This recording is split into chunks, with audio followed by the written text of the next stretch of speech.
For the Millers, movie nights were once tradition. Now Sarah could hardly get through the opening credits, not on that old couch. But one day while shopping on QVC.com, she learned La-Z-Boy recliners had slimmed down a bit. And in just a few clicks, Sarah got her La-Z-Boy chair and a popcorn maker and a soundbar by Bose. And with one quick trip to QVC.com, movie night and Sarah's back were saved. Shop QVC.com/podcast and use code QVC20podcast for $20 off $40 for new customers. This is shopping brought to life. It's Ram season, which means it's time to serve with Ram 1500, Ram 3500, and Ram TRX. Ram, built to serve.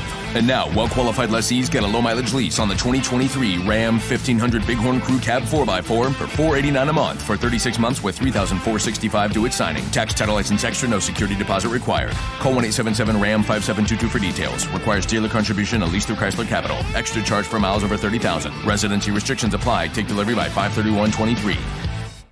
All right, the secret word you got to send to us. If you want a copy of Wildpreneurs, you got 3 copies to give away. The secret word, password, is mañana, the Spanish word for tomorrow. Send us a DM on Instagram or Facebook or email me at info@adventuresportspodcast.com. Hey folks, welcome to the Adventure Sports Podcast. I'm your host Mason. Today we're talking to somebody that I reached out to. A lot of times guests reach out to us, but I reached out to Tamara because I loved her book, Wildpreneurs, so much. Wildpreneurs is basically the word entrepreneur with wild in front of it, kind of, smashed together. It's a practical guide to pursuing your passion as a business. And for Tamara specifically, her family would take her on these big adventures. Her mom and dad would take her and her brother on these huge adventures every year. They eventually wanted to do something adventurous career-wise together, so they opened up this lodge down in Mexico after an awesome trip down there, sea kayaking, and it's the Tailwind Jungle Lodge. They've been doing it for almost, 20 years now, and after just learning about this experience, how long it took, how many challenges there were, she wrote a book about it, and I love the idea of taking what you love and it becoming what you do. It's very hard to do that. I've been honestly attempting and trying to do that for the last, ever since I got out of college. And in a weird way, it's led to what I do now here at Athletic Brewing. I still do this podcast on the side, and it's just an ever-changing journey and experience of learning. And I really enjoyed this book. And to celebrate the book and to help get it out there to listeners' hands, we are giving away 3 copies of the book. Tamara was gracious enough to give us 3 copies. By the way, Tamara, happy Mother's Day. It was Mother's Day yesterday. If you want a copy of the book, be listening to this episode for a secret word that we're going to record and tell you at some point in the episode. You're just going to hear me basically say, all right, now it's time for that secret password phrase. And all you got to do is email that or send us a DM, a message on either Facebook or Instagram at Adventure Sports Podcast. If you email us, it's info@Adventure Sports Podcast. The first 3 people to do that, email us that word and the fact, hey, I want a book. Here's that, secret word. You will get a copy of it. If for some reason you live in a country that we can't mail to that, unless if it's like tons of money to mail you one, I'm just going to get you an e-version of the book, a digital version of the book instead. But we have 3 copies. Thank you so much, Tamara. Happy Mother's Day. Awesome book. And by the way, this episode kind of dives into peripheral things around the book, not necessarily the details of the book itself, because I want you to check it out. Really enjoyed it, and I hope you do too. Let's dive in.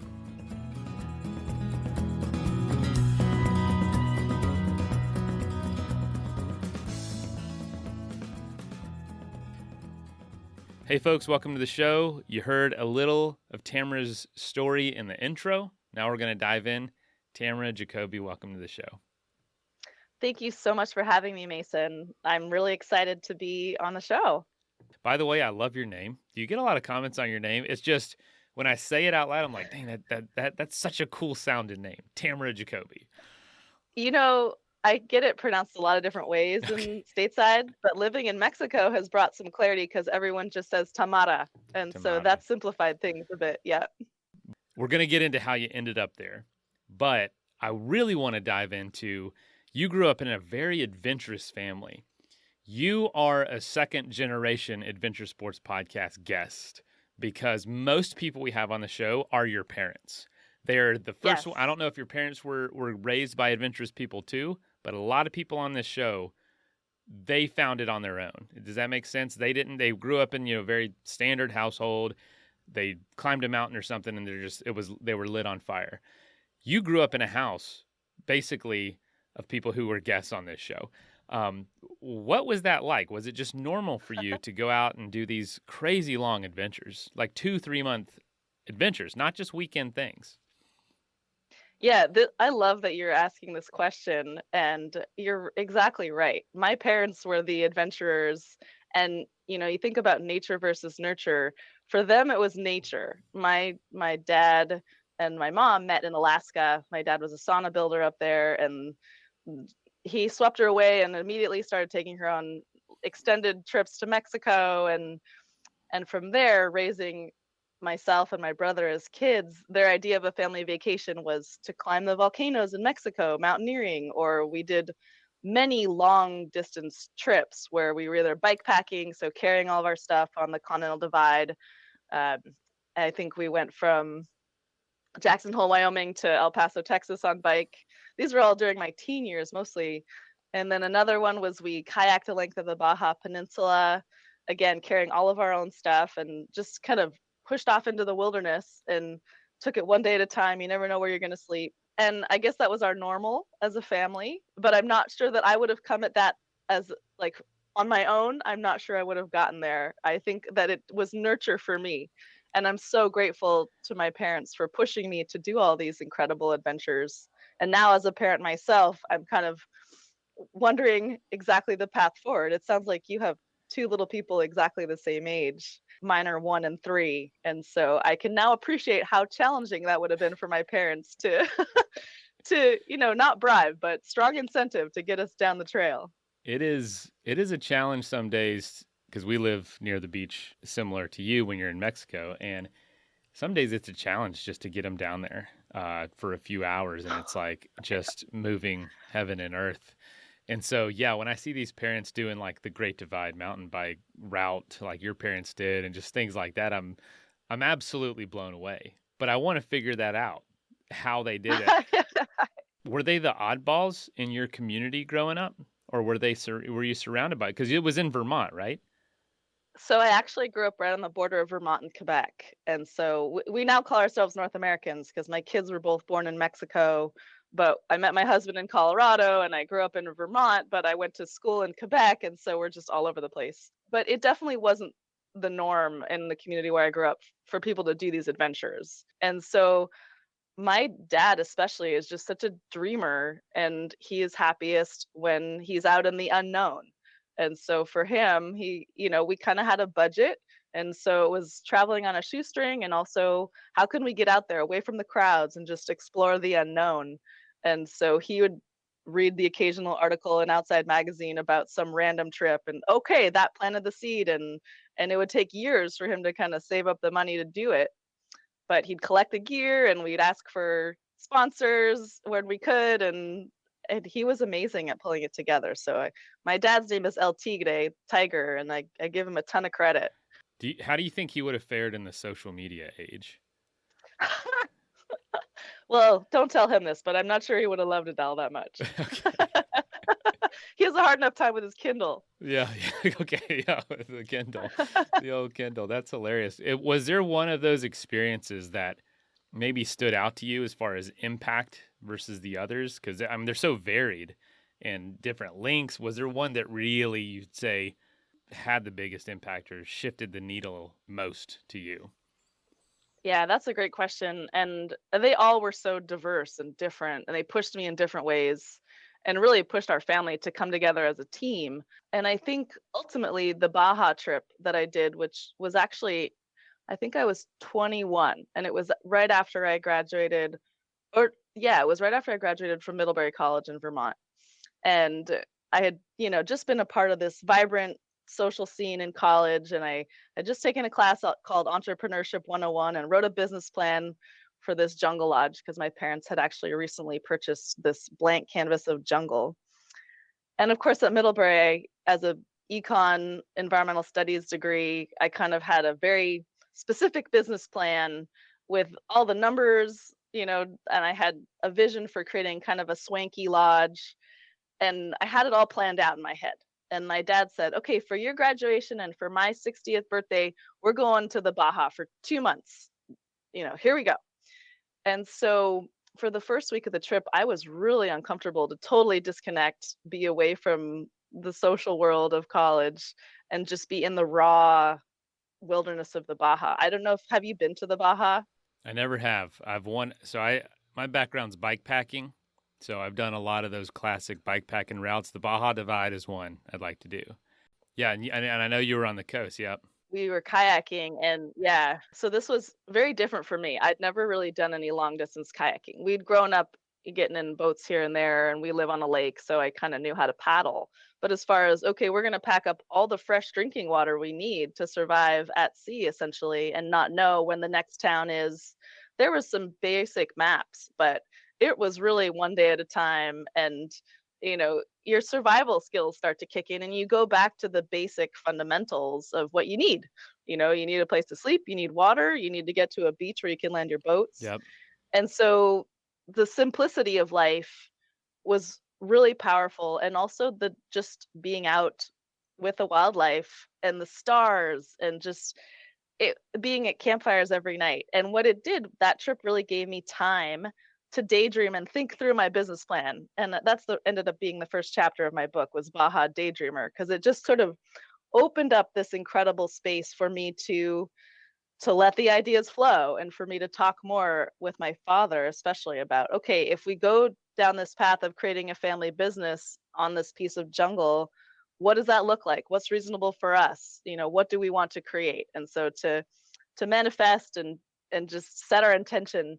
And of course, that whole business plan that I had written kind of got pulled apart and modified significantly. It was a good starting point, but I really needed to step back and reassess. And so the Baja was really powerful for me. So at the end of the Baja trip, we landed in La Paz and took the ferry across, where we then just drove south a couple of hours from Mazatlan down to where our land is near Sayulita. For those of you who are surfers, Sayulita area is a fairly iconic destination. And we're actually near San Pancho, which is a slightly less chaotic town, although becoming more popular every day. The secrets are getting out of these wonderful, quieter places, but there's always more to be found. Let's take a quick message break and hear from the folks that help make this show possible.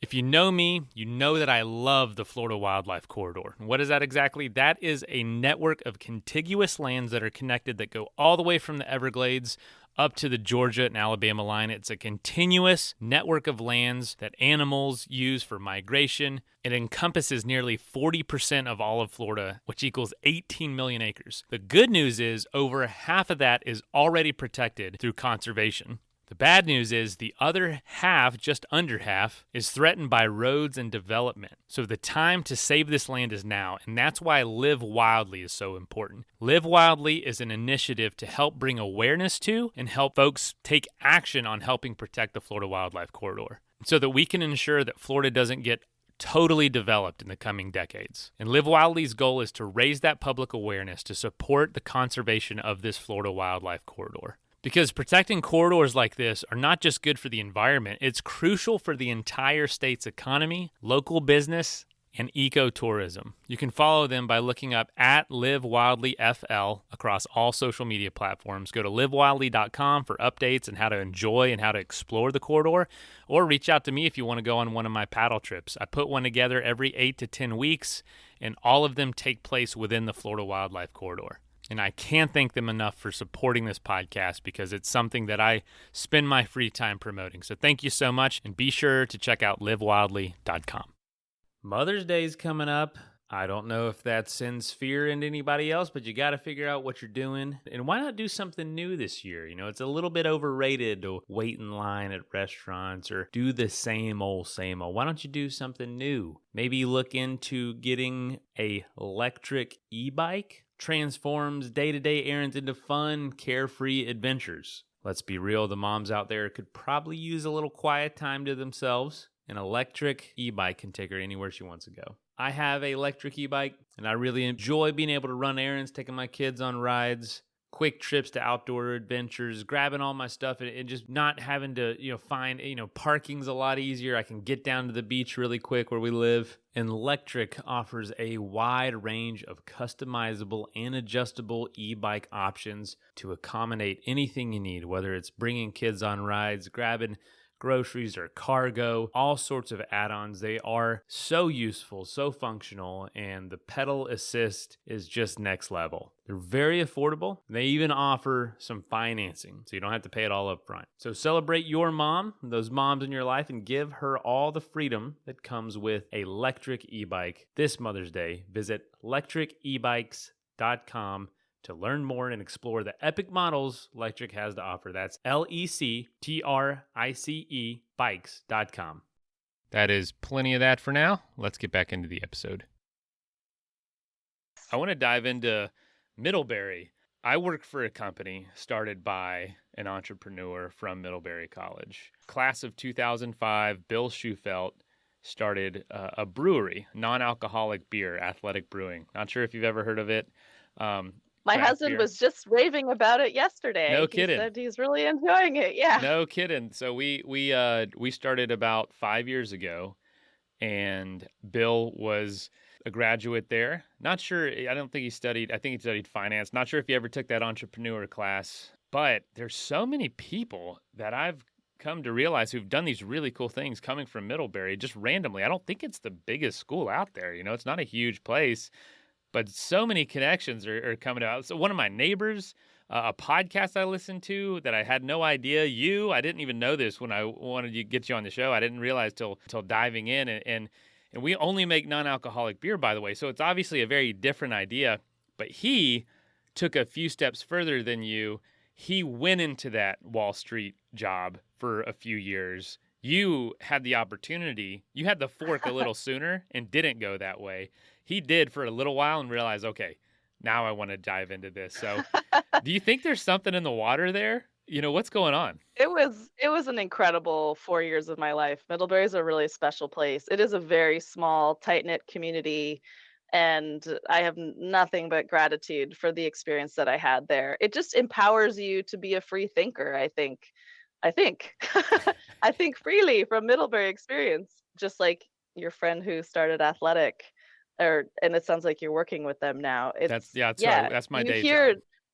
Oh, okay. Yeah. Got to have one of those. I also have one of those in addition to the lodge, which I'm looking forward to sharing. But yeah, you hear a lot of stories like that from Middlebury. And my classmates have done all kinds of amazing things. One of them worked for National Geographic. Another one is I think she's the director at Massachusetts Audubon. She's the bird girl. And so beyond entrepreneurship, there's all different paths that Middlebury grads take, and they're typically not Wall Street, although some people do go that path. So it sounds like a lot of people there are making some sort of major impact somehow, which is really cool. And so let me ask you this. Well put.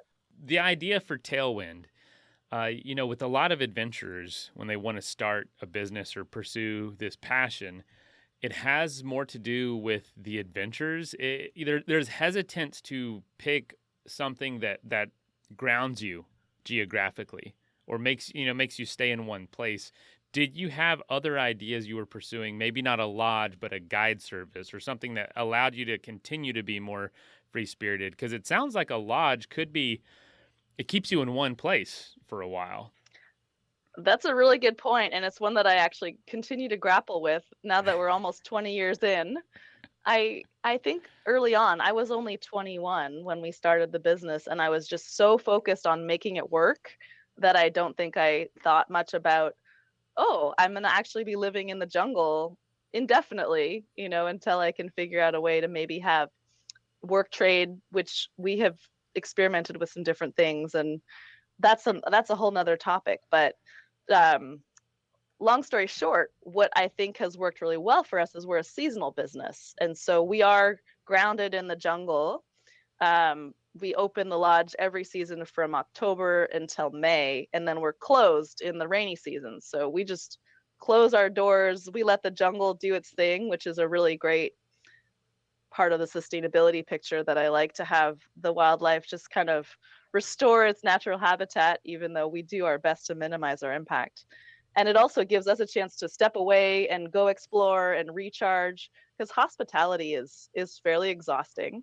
Even though the guests that we host are amazing people from all over the world, couples and families and solo travelers and retreats, and we just have a whole diverse array, which has been really fun with our kids now getting to meet all these really cool people. But yes, I think if it was all year long, I would have burned out a long time ago. And the fact that I get to close up in June, we head to Colorado. My husband works as a sustainability supervisor for the Telluride Bluegrass Festival. So we go get our boogie on, and we just hop around a lot in the summer. Yeah. I asked that question knowing that seasonality was probably part of the answer, but do you find that that's, I mean, yeah, you just literally said that that's what helps you not burn out. Do you find folks pursuing these things, like maybe taking the road less traveled like you have, and not having an insight or not having that built in, and they do burn out? Have you seen that? Absolutely. I think it's really tempting to have this wild idea and this romantic notion and go all in. I think people start out with a full head of steam, and you forget to breathe. Just like an adventure, you kind of have to pace yourself. If you charge right away, you're going to burn out. And so being a wildpreneur is a long game.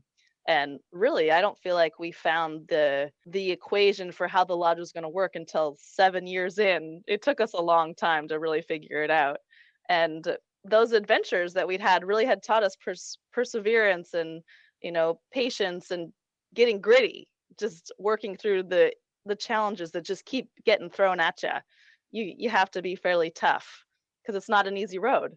And yeah, taking time to recharge and maintaining that lifestyle that we love, even when you're an entrepreneur. I think that's part of the difference between just an entrepreneur and a wildpreneur, is you're doing it because you love the lifestyle, and you have to sustain that even through the challenges. And so that helps you keep from burning out.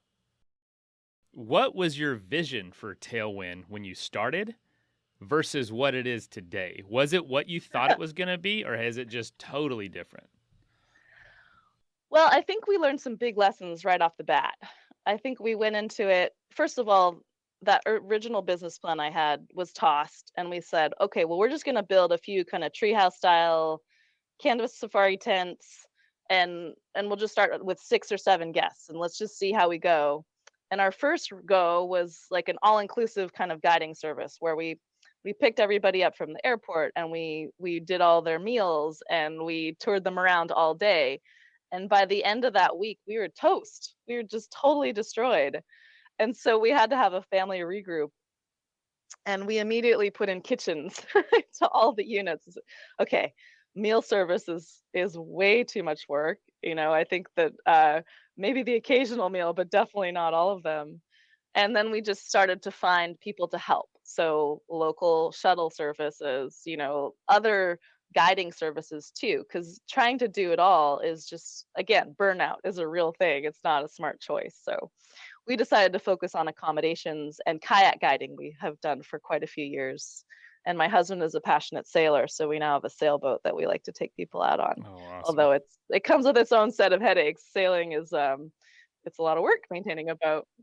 I've had a number of them on this show, and it's honestly scared me away from sailing, talking to them. I am not a sailor myself. I am a happy passenger. But yeah, so the business has shifted over the years, but COVID years was a really great time for us to slow down and rethink. And I think what we came away with is we're really happy with where we're at. What we ended up doing over the 7 years is getting to like the ideal capacity to host retreats. So we can sleep about 16 people, and we're able to shut down half of the year without having too many costs. So we can make just enough to have a good lifestyle and host a good amount of guests, but not have it be so much work that we're just drowning in it and it doesn't make sense financially. And so I think from here, looking forward, we're just kind of trying to do what we do even better, is to continue to refine our accommodations and focus on little details. And we just still love what we're doing. The lodge is small and sweet, and I don't think we're looking to change a whole lot.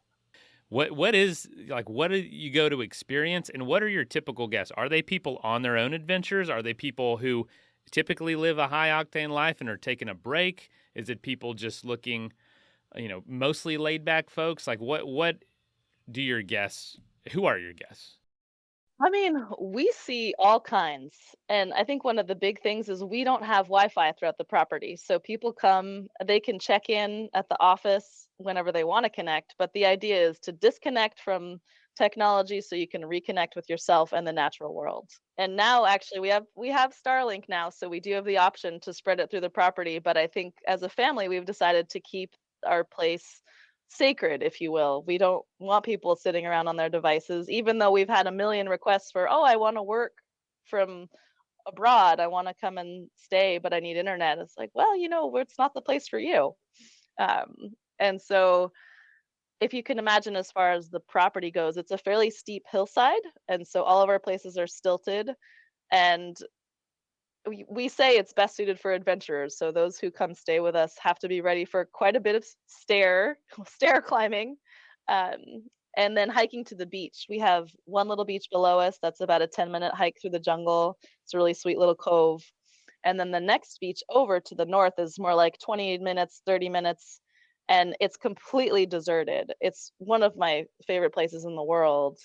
And it has this special kind of clay. It's bentonite clay that you can put all over your skin, and you just feel so free and alive and wild. And the beaches, it's the essence of the Mexican Pacific, probably how it used to be. And so we're going to try to preserve it as long as we can. Equally amazing is, and this I can take no credit for it, but the community of San Pancho is a really special place too. The community center Entre Amigos, the woman that founded it right around the same time that I created the lodge. And the community was at a turning point. I feel like my family discovered it kind of shortly before it was discovered by the masses. And so the community center has this incredible recycling facility and education for kids. And it's really brought together the international, like the expats that have come into the community and the locals. And the woman who started it received an award from the Dalai Lama as the leader of peace. And so it's been recognized in a big way, and it's a really special place. Were there other ideas floating around for what to do with your future, with all this experience? I know this is kind of going back a few questions, but settling on that place, that location versus somewhere else, I'm sure that that'd have huge implications on your life and how you approach things, and it could have been a number of different things you chose to pursue in this way. Yeah, I think because we'd had so many adventures growing up, we'd explored so many different places. My parents and myself, we recognized how special this little community of San Pancho and the coastline, how special it was. And we really wanted to put roots down. Did I have doubts along the way of my sanity as far as the path that I'd chosen? Absolutely. But I think having family involved, working with family comes with its own set of challenges. But because we were all in it together, we were great at picking each other up and dusting each other off and saying, here, we're here together doing this. And so that kept me going through the doubts and made me feel very confident that I'd chosen the right path.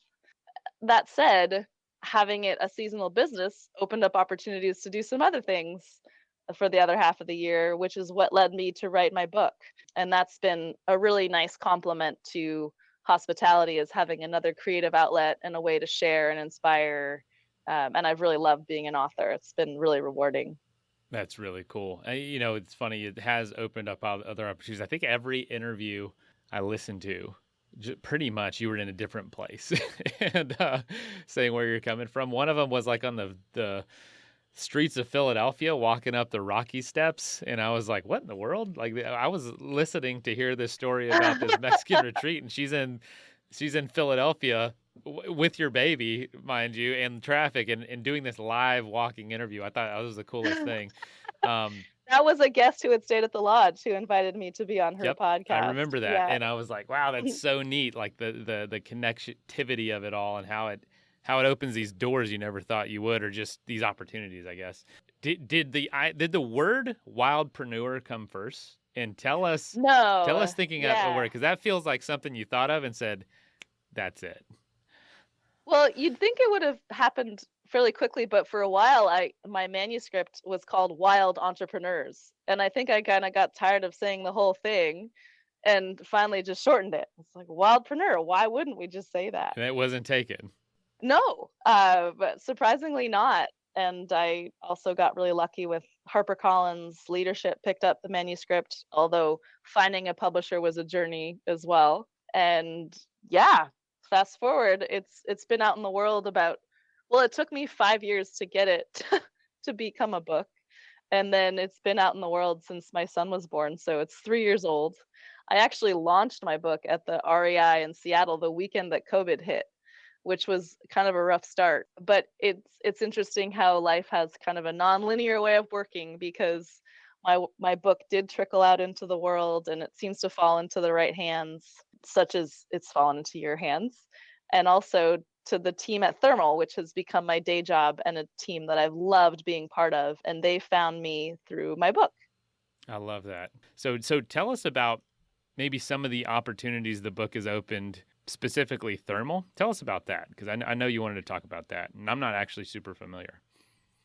No, so Thermal's actually fairly young. I've been with the team for 2 years. They invited me to join them. It was just during COVID times, and the lodge was pretty quiet. And the founder, Drew Patterson, reached out to me and said, "Hey, we're starting this company that's about using your passion as a vehicle to explore the world." I thought, "Oh, well, that sounds familiar. Tell me more." And so they said, "Well, we want to start with surfing."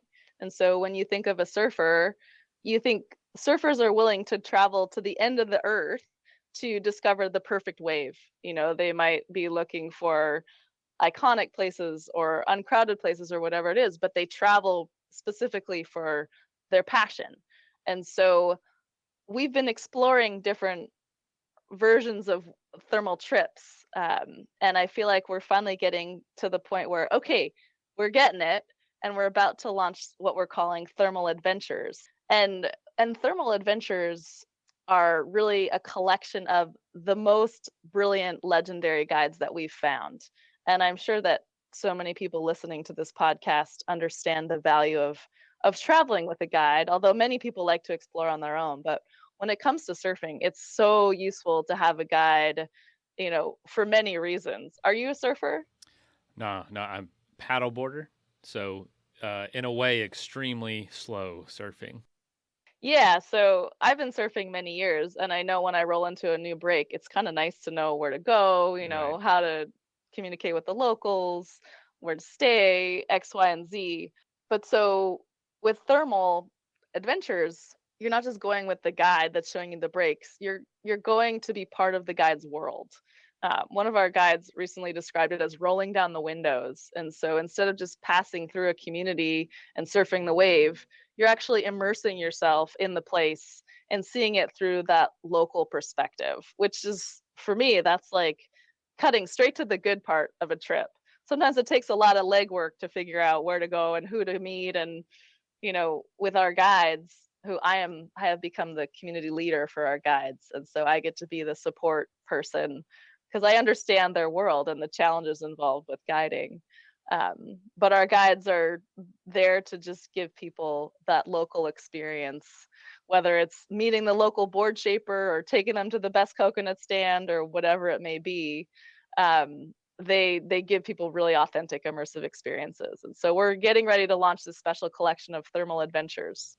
Wow. So if you want to go on a surf trip, let me know. Well, do you think you mentioned you're starting with surfing? Do you think there's the possibility to expand into other sports too? And by the way, you Absolutely. asked, I'm not a surfer, but we have had some great surfers on the show. One, Laird Hamilton has been on the show. Two, Malia Manuel. She's been on the pro circuit for a long time, Hawaiian, born and raised, but we've had some surfing legends on the show. Nice. Well, I did a training with Laird, so I got to experience him and his whole personality. We did a breathwork session. It was like a HIIT, high intensity workout training in Punta Mita with his wife, with Gabby. He's big into breath work, and I told him I've been breathing my whole life.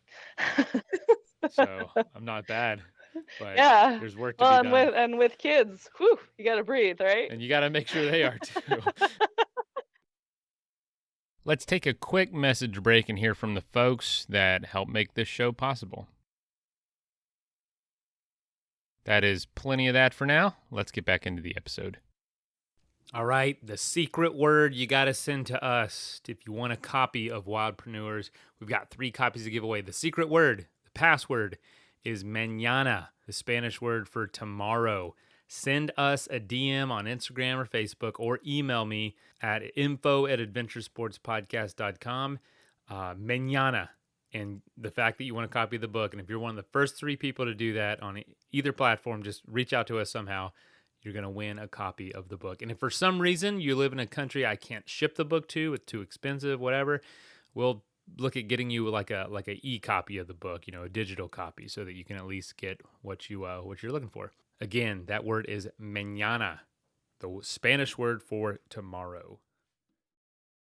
So yeah, eventually you think it will be kind of adventure experiences all over.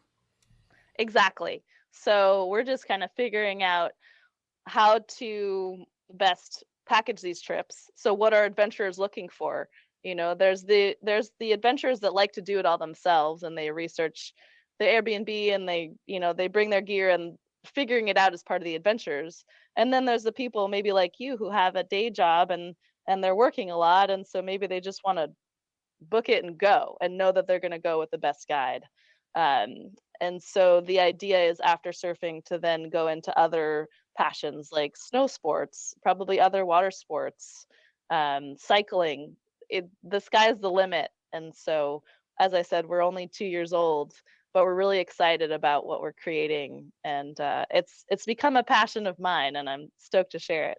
So it sounds like this whole new branch of this tree, this Wildpreneur tree, has this thing called thermal that's come over the horizon since going on this journey.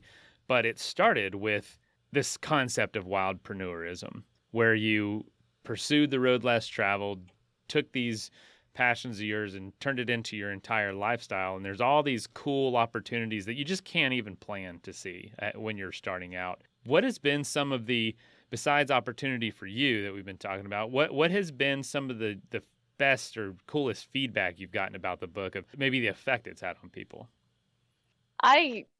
It fills my heart when I get messages a lot through Instagram. People seem to reach out and say, "Hey, I just finished your book and I'm about to launch my business, and I just wanted to say, like, you just really inspired me." I get a lot of messages that are as simple as that, and simple but profound. I feel like I did it. That was my mission with my book. It's all worth it. Exactly. It's just an overwhelming sense of accomplishment, I guess, just like summiting a big peak that you've been planning to summit for a long time. It's like the culmination of a lot of years of training and hard work and effort, and then all of a sudden you get this message that pops up that's like, oh my God, I made it to the top.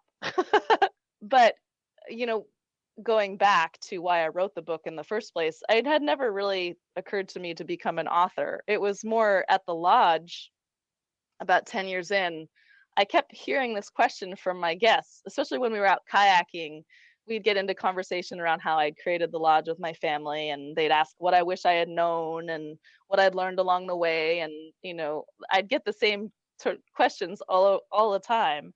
And people also would share this wild idea that they had of this business that they thought they might create, slightly different from the lodge, but similar in a lot of ways. Wildpreneurs are not just people that build a jungle lodge. It could be a digital nomad like yourself. It could be a yoga teacher or a surf guide, or somebody that's starting a food truck.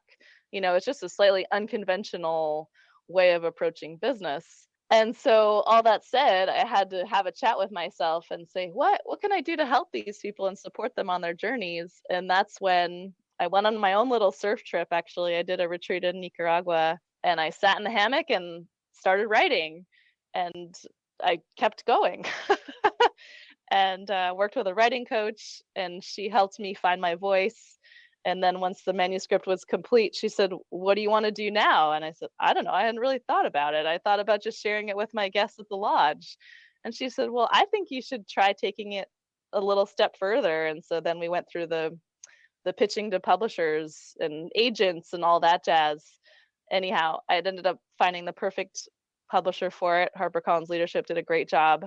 I couldn't have taken it that extra step. Self-publishing for me would have been probably not realistic, just because I needed some help to refine the manuscript and put it out into the world. And so now it goes beyond my guests at the lodge, although they're probably my biggest audience, my biggest fans. People come and ask for the book all the time.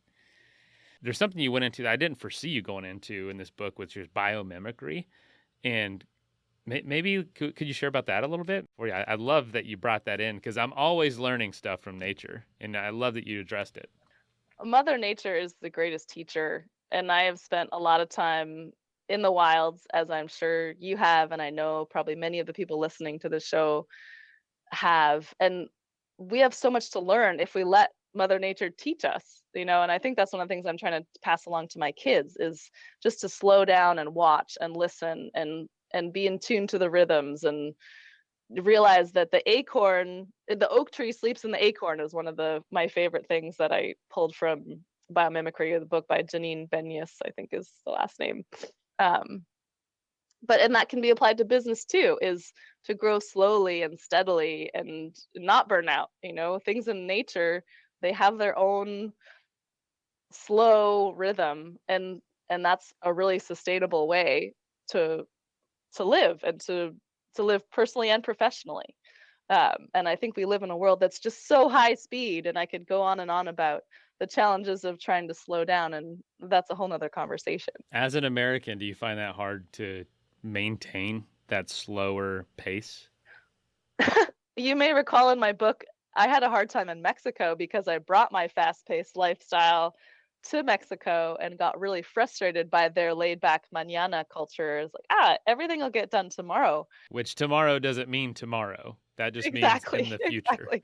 At some point, yeah. It's eventually. But now I come to the US and I'm overwhelmed by how things move so quickly with social media and just in general. And so I've become more Mexican over the years, and I really appreciate that aspect of the culture there. But just to pull back a little bit, just why my book is kind of unique. I like to think it's unique in a lot of ways, but just for someone that's not familiar with Wildpreneurs, I really didn't want to write another boring business book that was like, how to, start step one, because that's not how I learn. There are a lot of books at Middlebury that were not really a good fit for my learning style, and there was a lot of great material too, but I sort of realized, oh yeah, that's not how I learn. I learned best through stories.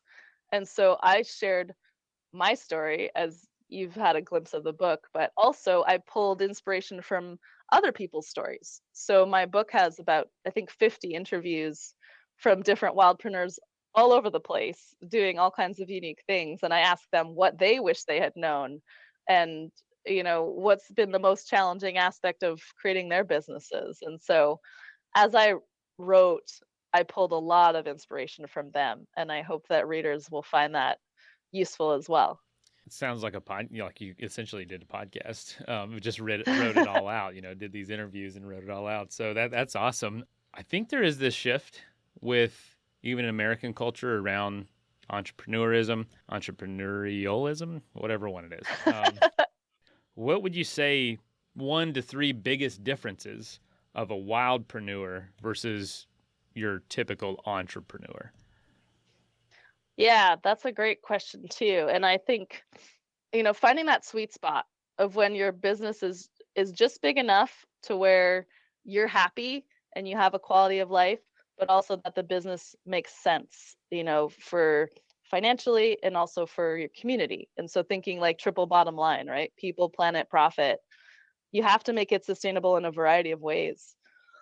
Excuse me. So I think wildpreneurs really keep that lifestyle in mind, because it's tempting to, okay, I figured out a business that works. Why not keep growing? I can make more money. I don't know if you know the Mexican fisherman story, but yes. It's, you can catch Amazing more fish. You see it everywhere in Mexico. people, it's this huge generalization, but for the most part, a lot of the businesses in San Pancho in our area, they found that sweet spot where they're making just enough money, they have a great life, and they close their doors when they want to go surf. It's not just about making money. Um, and I think that's why I love Thermal and the guides that I work with as well, is they get it. They're not in it to make $1 million. They're in it to share their love of the place and, to make a living at it, but they're working in their passion. I want to go all the way back as we wrap this up and ask, how did your parents make that lifestyle work for you? Because there's a lot of people out there that want to take their kids on these kinds of adventures. They want to find that balance of like not doing too much, but having the time. And I think it'd be awesome to hear how your parents achieved it when they did and how you're planning to achieve that too. Oh boy, that's a big question. Let me think about this. As far as how my parents did it, I think they were smart in that we lived in a place where we had really strong roots. So we had a really comfortable home, and my brother and I went to a really good school. And so we had that stability. But then my parents didn't hesitate to pull us out of school for our little adventure trips, even at a very early age. We started our first bikepacking trip, I think we did, what was it called? It was in New Brunswick in PEI, and I forget the name, but it was a long time ago. I think my brother was 7 or 8 and I was 10, and we had our bikes fully loaded with gear. And I don't know if you have a vision of doing that with your kids, but of course, we're carrying the sleeping bags. They're not very heavy, but I think it was a 500-mile biking trip, and we did it. I don't have any idea how my parents got us through it, but I remember the sense of accomplishment that at the end, just feeling like we did it, and they were so supportive and enthusiastic. One thing that they did do that not all parents may agree with this strategy, but strong incentives.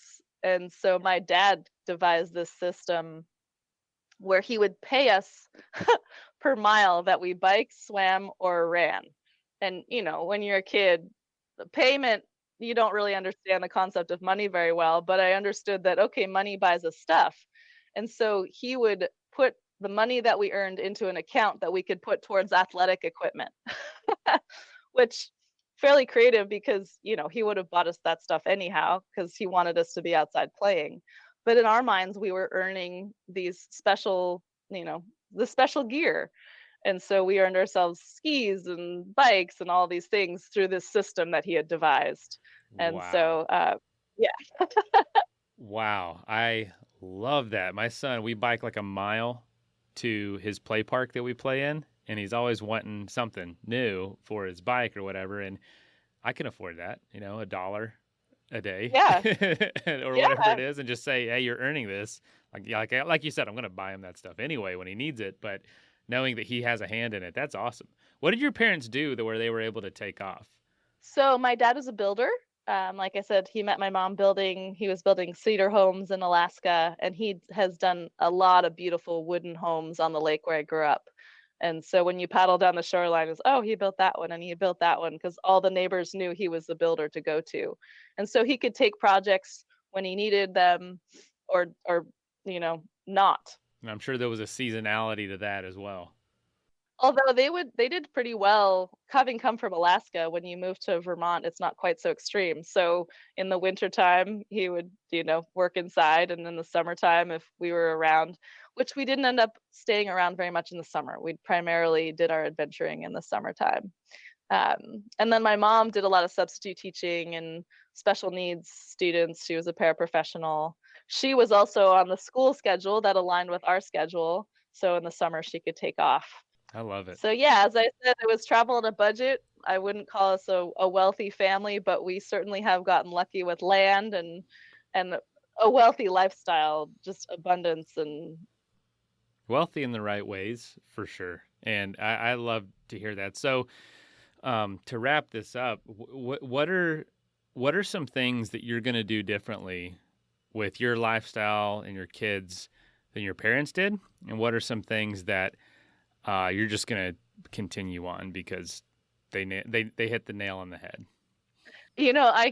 I give my parents a ton of credit for getting us out there into the wilderness and into the unknown. I think what I might do differently is maybe not push it quite so hard. We definitely had some moments on the bike trip, especially, where we just pushed through and made ourselves unnecessarily uncomfortable. It was more about the destination than the journey sometimes. And I think we all just suffered unnecessarily. You start to forget how to enjoy the trip at that point, just through sickness and terrible storms and lightning and just brutal experiences. They make you tough. But as a result, as an adult, I feel like I have a little bit of PTSD from some of that. And so I might not push my kids quite so hard, which maybe they'll be softer, but maybe they won't be quite so affected by some of those experiences in their childhood. So I'm excited to get them out there, but I might be applying a little bit more gentle approach. Sounds like they were on the right track. Just a few moments here and there that really got you over the edge. But, I guess there's worse kinds of trauma to have. I don't know. It's I mean, I don't think you can't get through childhood without some kind of trauma, right? It just, if your trauma is on the Continental Divide surviving a lightning storm, that's it's pretty badass trauma. And when you think of it, well, Tamara, thank you so much. But was there anything else you just want to share with folks, listeners that might be thinking about, making some sort of change? Yeah, I've come up with my equation that I like to share, which is the 3 W's. If you listened into some of the other podcasts I've done. So at risk of being repetitive, the 3 W's I would leave everyone with is, the first W is make a wish. So, be intentional, as you said, about how you want to live your life. You have to set your intention, and then the way forward will show itself. But it starts with that daydreamer phase, that wish. And number 2 is the Wildpreneur approach, which is you got to get gritty. And in whether it's a wild business idea or just a wild lifestyle, whatever it is, it's going to be romantic and it's going to be beautiful. And it's also going to be really hard. And you're going to have to get gritty to get through the challenge. And there's that no mud, no lotus mentality of like, you got to get through the mud to get to the lotus. And then the 3rd W is wisdom. And that's kind of the holistic approach of putting love into what you're doing and being mindful of your community and your impact and sustainability and triple bottom line. And so that's a lot of information in 3 W's, but that's what I would leave everyone with. Well, thank you so much for being on, sharing your story, talking about what it means to be a wildpreneur. It's different for everybody. Thanks for taking us on this journey. This was awesome. Thank you so much for having me, Mason. It's been a pleasure. First of all, thank you so much for listening. It means the world to us that you choose to listen to this show. If you'd like to help us further, you can leave a review on iTunes, share us with your friends, your family. It goes a long way to grow in the show. You can also support us financially through patreon.com/adventuresportspodcast. Link is in the show notes. And also, if you have an idea of who could be a good guest for the show, we're always looking for people to tell their story about the outdoors or adventure. So if you know someone, please reach out. Email us at info@adventuresportspodcast.com. And until then, get out there and have some fun.